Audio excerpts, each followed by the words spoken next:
የ2020 እስከ 2022 ከባድ ጦርነት ነበር።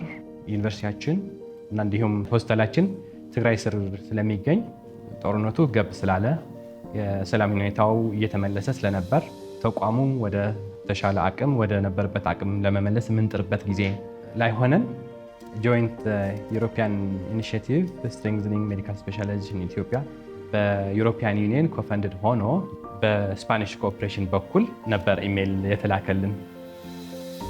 ጦርነቱ በፊት ከምናውቃቸው ስብራቶችና ጉዳቶች ለየት ያለ ጉዳቶች አምጥቷል። ትግራይ ውስጥ በአጠቃላይ የሄልት ኬር ፋሲሊቲ ዳሜጅ ጤና ቢሮና የWHO የኢቫሉዌሽን ቱልም አለ። በዛ መሰረት ከ80% በላይ ውድመት ተፈጽሞበታል። ከዛ ለማገገም እንግዲህ በምናደርገው ጥረት ብዙ ስቴክሆልደሮች ሲሳተፉ ነበር።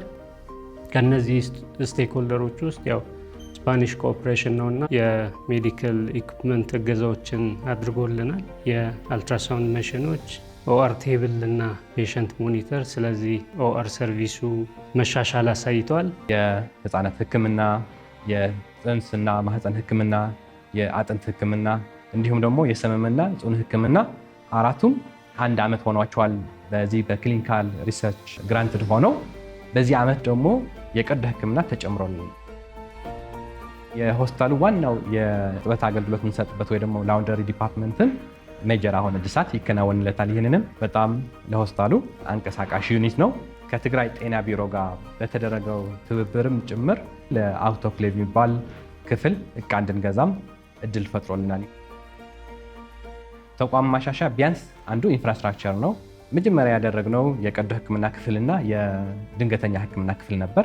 አሁን የድንገተኛ ህክምና ክፍል 10 በ40 የምንለው ካሬ ሜትሩን ነው ቅድሚያ ተሰጥቶት እያለቀ ነው። ስለዚህ ሙሉ በሙሉ አልቆ ለአገልግሎት ዝግጁ እንዲሆን በፍጥነትም ስራው እየተከናወነ ያለ ነው።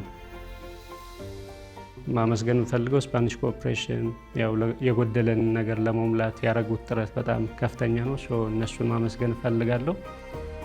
የእናንተን እርዳታ የእናንተን ድጋፍ ትርጉም ያለው ስራ ሰርተዋል።